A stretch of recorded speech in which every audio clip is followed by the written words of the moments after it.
So here's the question the Liberals have yet to answer. Why does the CRA want to know when you sell your home if they're not planning to tax it?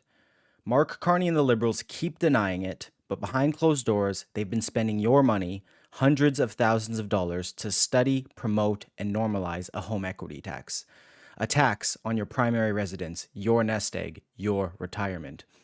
And thanks to whistleblowers and freedom of information, we've got the receipts. We'll break it down in this video and uncover what the Conservatives are promising if they're elected. In 2016, the federal government implemented a rule that requires Canadians to report the sale of their principal residence to the Canada Revenue Agency, even though those sales remain exempt from capital gains taxes. The Canadian Taxpayers Federation is now raising alarm bells, requesting all party leaders to clarify their position on home equity taxes and to commit to removing that reporting rule.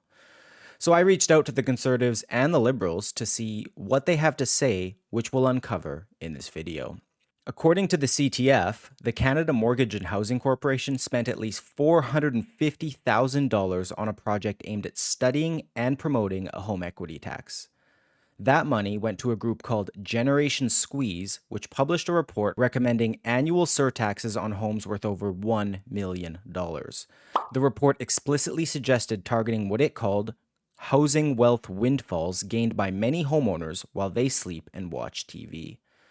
The proposed surtax ranged from 0.2% to 1% and would accumulate over time until the home is sold or inherited. The total cost to Canadians up to $5.8 billion a year.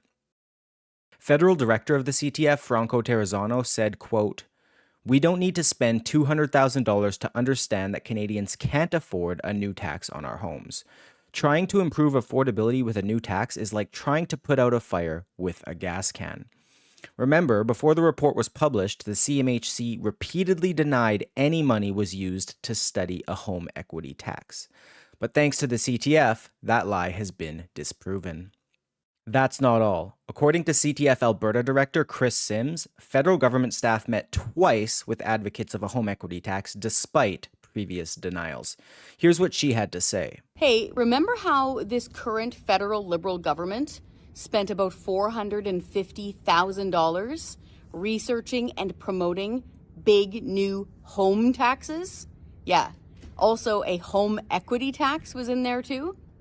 Yeah, this is a problem, folks. Remember also how this current federal Liberal government met with pushers, promoters of a home equity tax? Yeah, they did that at least twice. They denied doing this. They said, no, nothing to see here, folks. We're just studying the idea of a home equity tax for fun. We're not actually really considering it. Okay, but we found documents through Freedom of Information that showed that staffers within the federal Liberal government, the current one, met with pushers, promoters of a home equity tax at least twice. Also, the question is, if the federal government isn't planning on taxing you on the sale of your home, the one you own and live in, your primary residence, your nest egg, if they're not planning on taxing you on the sale of that thing, why do you need to report the sale of your home to the CRA?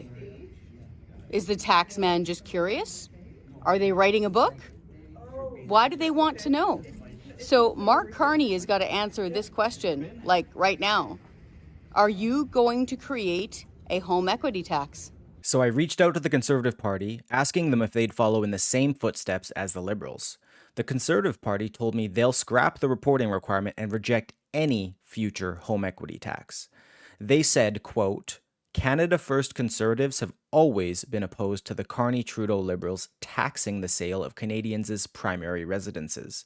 They have spent $500,000 taxpayer dollars studying how to tax homes, held multiple meetings with the biggest advocate of these taxes, and Carney's hand-picked housing minister, Nathaniel Erskine Smith, even had him on his podcast in which Erskine Smith opened the door to removing the capital gains exemption for homes himself.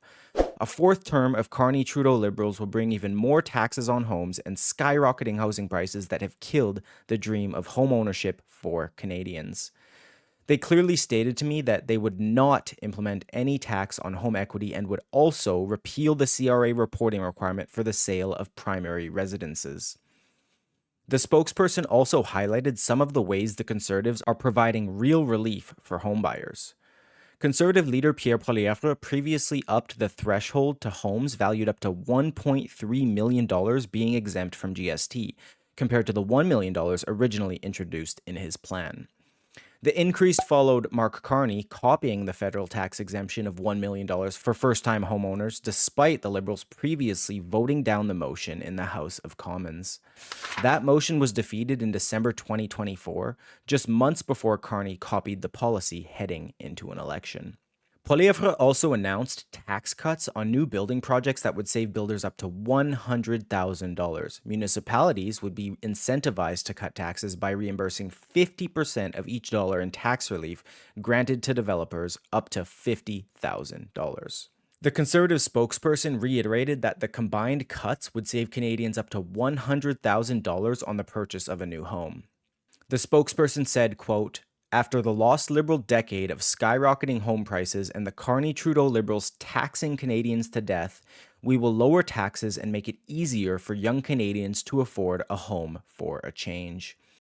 Here's what Conservative leader Pierre Poilievre had to say about what's actually driving the affordability crisis in Canada: red tape. Take a listen. Over three terms, the Liberal government has allowed taxes and development charges to spiral out of control, making the cost of housing even more expensive. Today, in Ontario, 30% of the cost of a new home is just direct government taxes. Sales tax, land transfer tax, development taxes. On top of that, there are thousands of dollars of soft costs like delays, zoning, consultants, lobbyists, lawyers, and countless other fees. More money from a new home today built in Canada goes to bureaucrats in office buildings than goes to the carpenters, electricians, and plumbers that actually build the homes. Here in Toronto, development charges or building taxes have gone from $30,000 to $140,000. Across Canada, development charges are up $27,000 in the last 2 years. These government costs are passed on to home buyers, turning the dream of home ownership into a nightmare. Instead of challenging these city gatekeepers who jack up development charges, the Liberals have rewarded them. Take the City of Toronto. The Liberals gave the City of Toronto $471 million as a reward for having increased their development charges by 42%. What is the consequence of this for everyday Canadians? Construction is down 39% this year in Toronto. In Victoria and Ottawa, it's the same story. More federal money to reward municipal politicians who've jacked up home building costs. They both raised their fees by 21 and 55% both raised their fees, and resulting reductions in home building have been 21% in Ottawa and 55% in Victoria. So, the Canadian Taxpayers Federation has called on all party leaders to clarify their positions on the home equity tax. And while I was writing this article for True North, which, by the way, has no affiliation with this production, the Conservatives were quick to respond to me. The Liberals, radio silence. This is real. It's documented. It's funded. The CRA rule forces you to report something that's still tax exempt, raising the question, why does the government need that data unless they plan to tax it later? Canadians deserve a clear answer. Over $450,000 sent to a group pushing a home equity tax, secret meetings, Liberal denials, and now copycat policies in the middle of an election. This is your home, your future, your kids' inheritance, and the government has already started laying the groundwork to tax it. Like, comment, and subscribe, and let me know in the comments. Do you believe them when they say they're not planning a home equity tax? The legacy media won't show you this. I will. Follow for more truths they try to bury. Thank you and God bless.